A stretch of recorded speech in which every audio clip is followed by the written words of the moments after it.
Mungkin NY bisa dibuka share screen-nya.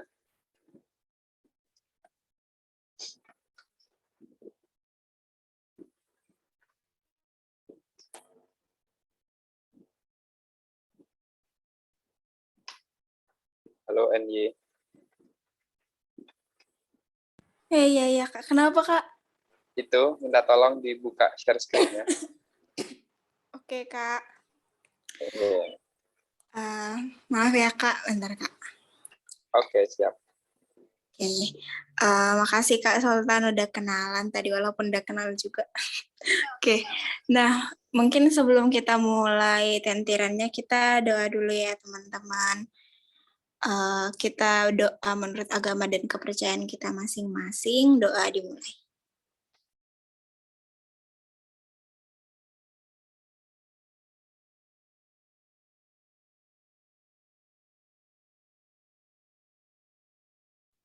Doa selesai. Oke. Oh iya, aku jadiin host ya, Kak. Oke, siap. Oke, semangat, Kak. Oke, makasih ya. Ini kalau aku jadi hostar itu kan nggak ngaruh ke menitannya kan? Ke apanya, Kak? Ke menitan durasi Zoom-nya, waktu Zoom-nya itu. Oh, enggak, Kak. Aman kok, Kak. Oke. Kak. Ini apa namanya? Partisipasi waiting room-nya aku matiin aja ya. Iya, boleh, Kak. Oke. Nah, kita langsung aja mulai. Jadi aku dapat special request nih, katanya bahas dulu Kak untuk tingkat kapitalisasi. Nah, jadi sebenarnya tingkat kapitalisasi itu apa sih gitu kan? Nah, kalau aku boleh ngasih satu analogi, ya tingkat kapitalisasi ini itu mirip kayak perpetuity. Ya teman-teman masih ingat kan ya mengenai time value of money. Ya, yang bagian present value, ya present value ada yang basic, ada yang annuity, dan ada yang perpetuity. Di mana kalau perpetuity ini asumsinya adalah cash flow itu akan berjalan seterusnya. Dia akan apa istilahnya kayak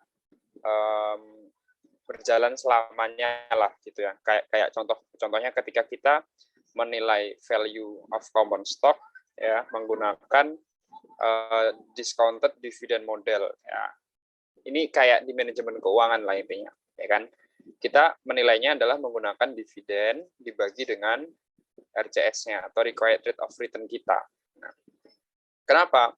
Karena ini ya dividennya ini diasumsikan kita bakal dapat terus selamanya, gitu kan? Dan RCS-nya ini itu sebagai tingkat diskontonya. Kenapa kok kita bisa tingkat diskontonya bisa kita kalkulasikan sampai ke present value sekarang?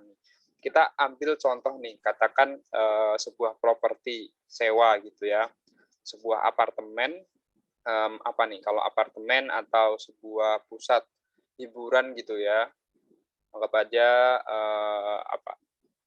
Holy Wing, waduh jangan ya pokoknya tempat-tempat yang bagus lah gitu ya, dia misalkan apartemen sewa gitu ya. Nah, kalau kita menilai si apartemen sewa itu, ya kalau kita menggunakan cash flow ya yang basicnya pada cash flow gitu kan, kita pasti akan melihat pada istilahnya free cash flow-nya gitu kan, lihat pada free cash flow-nya, aliran arus kasnya. Makanya biasanya start dari revenue kita kurangi dengan CUGS-nya kan, atau operational income dan sebagainya gitu kan. Tapi di sini nggak ada depresiasi ya kan, karena depresiasi ya bukan cash flow. Depresiasi itu ntar di akhir pasti. Ketemu EBITDA gitu kan, ketemu EBITDA, baru depresiasi, baru EBIT, masukin pajak, masukin interest, baru ketemu EAT, earning after tax. Nah, konteksnya di sini yang mau aku bilang adalah kita ini udah bisa cari free cash flow dari masing-masing tahun. Ya, tahun pertama, tahun kedua, tahun ketiga, tahun keempat, tahun kelima, dan seterusnya. Tingkat kapitalisasi ini, itu asumsinya adalah dia seterusnya. Properti itu dia akan jalan terus, gitu kan. Mas, bukannya Kak, bukannya properti itu nilainya bangunan itu 50 tahun ya? Maksudnya depresiasinya itu 50 tahun. Setelah 50 tahun dia nggak ada nilainya. Antara iya dan tidak, nilai buku itu 50 tahun, iya, depresiasi itu 50 tahun. Tapi kalau nilai properti, tanah itu nggak terdepresiasi. Ya nggak, bener nggak nih? Tanah itu nggak terdepresiasi. Dan ketika kita menilai properti menggunakan pendekatan pendapatan, yang kita nilai itu sebenarnya bukan hanya bangunannya aja, tapi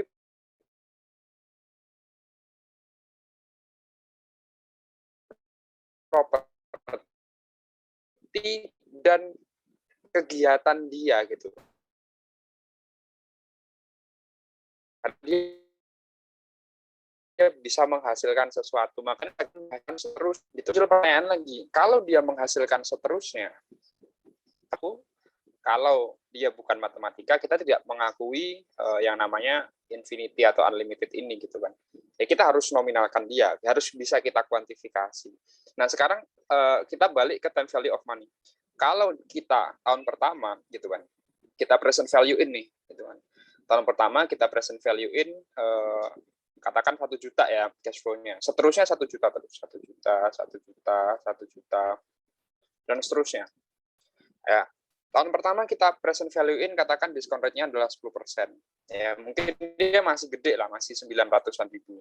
Semakin ke sini jadi 800 ribu, semakin ke sini 750, semakin ke sini 700, seterusnya jadi 600, seterusnya jadi 500.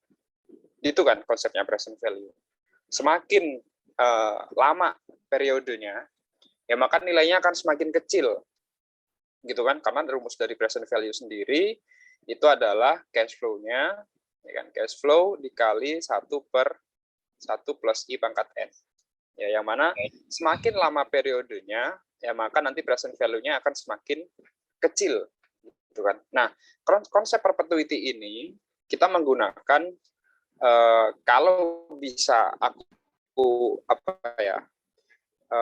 istilahnya dinotasikan, atau sebenarnya bukan dinotasikan sih, tapi digambarkan secara matematis ya. Itu istilahnya kayak dia limit mendekati 0. Jadi nilai present value-nya itu sampai mendekati 0. Ya, jadi pada saat kondisi present value-nya itu sudah 0, kan ada kan di satu kondisi itu dia sudah nilainya sudah mendekati 0. Entah dia tahun ke berapa, entah tahun ke 100, tahun ke 200, tahun ke 300, kita nggak pernah tahu. Gitu ya. Yang kita tahu hanyalah nilainya ini, present value dari tahunnya itu dan setelahnya itu sudah nggak signifikan lagi. Ya, kita udah nggak memperhitungkan itu sebagai sebuah nilai karena saking kecil banget. Ya, mungkin 1 juta di tahun ke 100 nilainya jadi 0,0000 sekian gitu kan mungkin. Sehingga itu sudah nggak perlu kita hitung lagi. Nah, konsepnya tingkat kapitalisasi itu seperti itu. Jadi kita ada satu cash flow, kemudian kita hitung present value-nya sampai tahun yang kita nggak tahu kapan, ya sampai setelah tahun itu nilainya udah nggak punya cukup value buat kita anggap itu sebagai nilai penambah dari aset kita, gitu ya. Jadi tingkat kapitalisasi itu ya rate-nya itu tadi, ya yang mengkonversi sebuah cash flow, ya sebuah satu cash flow gitu ya, satu cash flow ini kemudian kita bagi dengan rate-nya sehingga kita bisa mendapatkan value dari sebuah properti.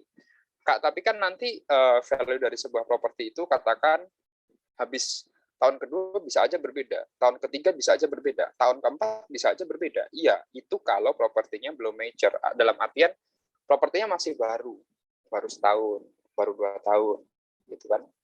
Baru setahun mas, baru 2 tahun, apa yang terjadi?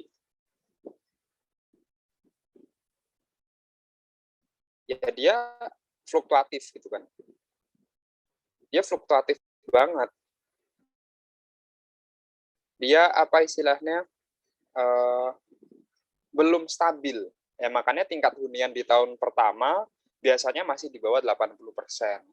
Tahun kedua baru mulai naik, tahun ketiga naik, sampai tahun kelima di soal gitu ya, baru kemudian setelahnya kita anggap ada istilahnya terminal value dan sebagainya. Nah itu merupakan salah satu konsep tingkat kapitalisasi, di mana kita asumsikan setelah tahun kelima pendapatannya itu sama terus gitu kan. Dalam kehidupan nyata gimana? Dalam kehidupan nyata itu ada fase-fasenya gitu kan. Ada fase growth-nya tinggi, ada fase resesi dia growth-nya rendah.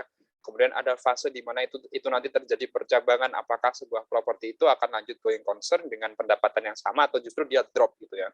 Dia drop dan propertinya bangkrut lah kita katakan gitu ya, kayak mall-mall yang udah tua gitu kan, mall-mall yang udah 15-an tahun gitu kan, ada yang jadi bagus banget, ada gitu ya, artinya dia sudah stabil lah ke depannya, bisa kita bilang 20 tahun 30 tahun lagi ya dia bakal tetap ada gitu kan. Tapi ada juga yang memang kayaknya mungkin kalian pernah ketemu lewat di satu daerah, kalian lihat kayaknya ini properti ruko udah 15-an tahun tapi sampai sekarang juga kayak gitu-gitu aja, bahkan sekarang mungkin secara ekonomis nilainya sudah berkurang, secara fisik dia sudah kondisinya tidak bagus lagi, direnovasi juga mungkin nggak ada yang mau gitu kan. Ya itu salah satu fase dalam properti. Tapi di sini kita mengasumsikan dengan belajar terusnya gitu ya. Sekali lagi properti akan seterusnya menghasilkan cash flow dan sampai pada 1 tahun ya, pada 1 tahun tertentu cash flow-nya itu bernilai ya tidak signifikan. Nilainya sudah tidak signifikan sehingga setelahnya itu kita anggap udah nol nilainya. Nah, itu kita jumlahkan semua dari tahun pertama sampai tahun setelahnya. Ya, semoga penjelasan ini bisa memberikan teman-teman gambaran tentang tingkat kapitalisasi itu kita ngapain gitu ya. Di sini kalau diartikan capitalization rate merupakan yang digunakan untuk mengkonversi one income figure gitu ya. Jadi satu income figure menjadi nilai melalui proses kapitalisasi. Ya, jadi intinya kalau kita tuliskan secara matematis ya value itu sama dengan suatu income ya, satu income-nya biasanya net income di tahun pertama dibagi dengan tingkat kapitalisasinya atau dibagi dengan cap rate. Aku tulis R gini aja ya, dia dalam persentase.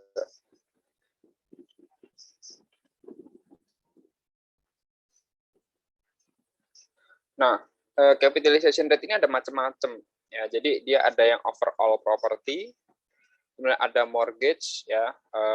Mortgage ini kalau di bahasa Indonesia kan artinya KPR lah, pinjaman untuk beli properti. Cap rate-nya modelnya macam-macam. Dalam hal ini adalah R-nya ini macam-macam gitu ya. Ada yang overall, ada yang pinjaman, ada yang untuk equity, ada yang hanya untuk tanah, ada yang hanya untuk bangunan, ada nanti dia untuk peralatan, ada dia untuk mesin, ya kan.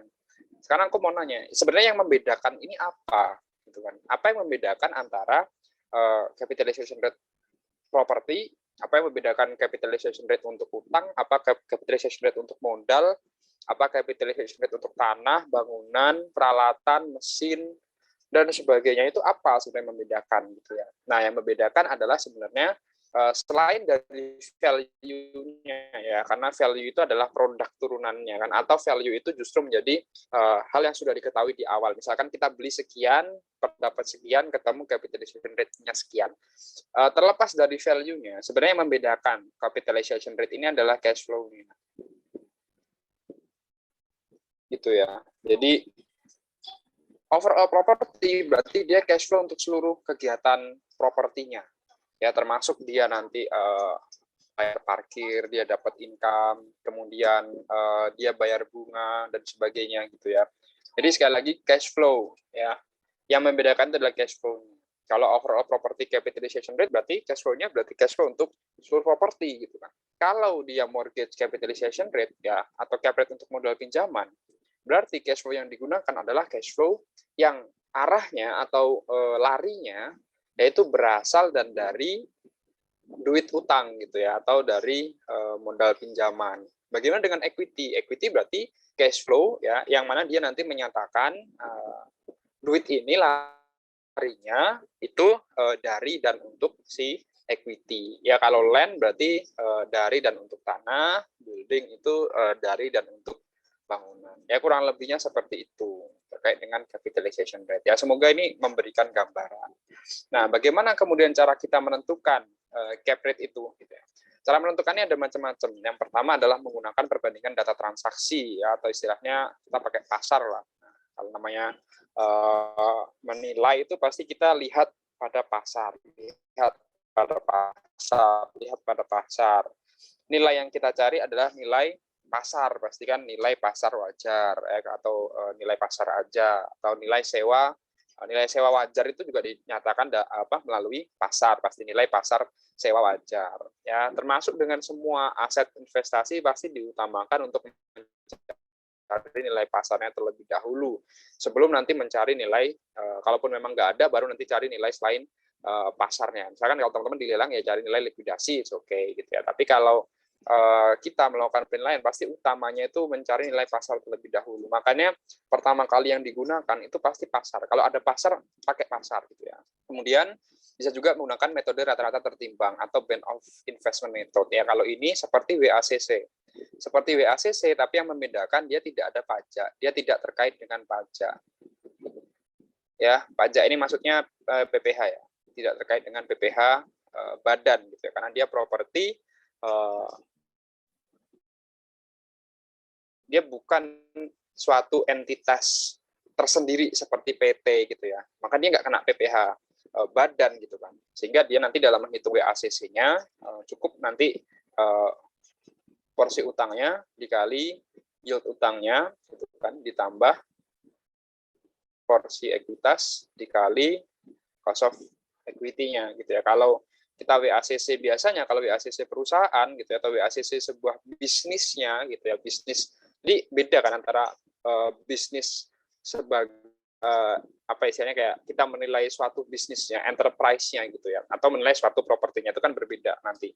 Nah, kalau kita menilai WACC-nya ini kemudian menilai sebuah bisnisnya atau sebuah perusahaannya, kan nanti di sini ada satu main tax-nya gitu kan. Nah, tapi kalau ini karena kita hanya menilai sebuah propertinya saja, maka ini tax ya PPh badan ini nggak kita perhitungkan. Ya, nanti kita hanya menggunakan WDKD plus WEKE. Nah, berikutnya adalah metode penjumlahan, summation method. Ya, summation method ini dia intinya adalah mencari tingkat kompensasi yang sesuai gitu ya, atas segala risiko atau gonjang-ganjingnya yang akan dihadapi gitu ya. Jadi kalau sebuah hal positif itu berarti justru menjadi pengurang. Kalau hal negatif nanti justru menjadi penambah. Nanti di bawah akan ada contohnya. Nah, yang pertama adalah kita menentukannya menggunakan comparative sales method gitu ya, atau menggunakan properti yang sebanding. Ya, kalau kita ngomongin sebanding, aku rasa udah nggak ada masalah lagi ya, seperti di BAP 1 kita ngomongin sebanding sejenis itu udah banyak lah intinya gitu ya. Jadi intinya kalau dia sebanding ya bisa dibandingkan lah dari segi katakan marketnya itu sama. Kalau misalkan kita ngomongin apartemen sewa dengan skala lingkup yang kecil, ya udah lingkup yang kecil aja. Jangan bandingin apartemen sewa kecil dengan apartemennya Podomoro, apartemennya apalagi Pakuwon dan sebagainya. Sorry bersin. Ya, jadi dia harus sebanding lah intinya, harus sebanding, harus sejenis juga. Kalau kita ngomongin apartemen sewa ya jangan dibandingin dengan rumah komersil dan sebagainya gitu ya.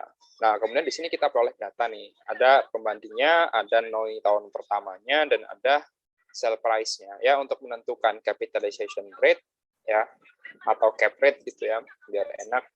Cap rate itu hanya perlu membagi NOI dibagi dengan sales. Kenapa demikian? Karena dia berangkat dari sini kan. Value ya itu adalah NOI dibagi dengan R. Maka kalau kita ingin mencari cap rate gitu kan, kita hanya perlu membagi NOI dengan value-nya. Ya, kita dapatkan nih dari pembandingnya, katakan di sini ada 5 pembanding, ya, kita rata-rata dapat 0,084 atau dia sekitar 8,4%. Udah, berarti ini adalah cap rate yang bisa kita aplikasikan ya, untuk objek penilaian kita. Itu salah satu cara ya, atau cara pertama yang bisa kita gunakan untuk menentukan capitalization rate. Berikutnya adalah band of investment ya, menggunakan rata-rata dari cap rate tiap komponen properti yang diberi bobot berdasarkan proporsi nilai tiap komponennya. Ya, dalam hal ini dia mirip sekali dengan WACC.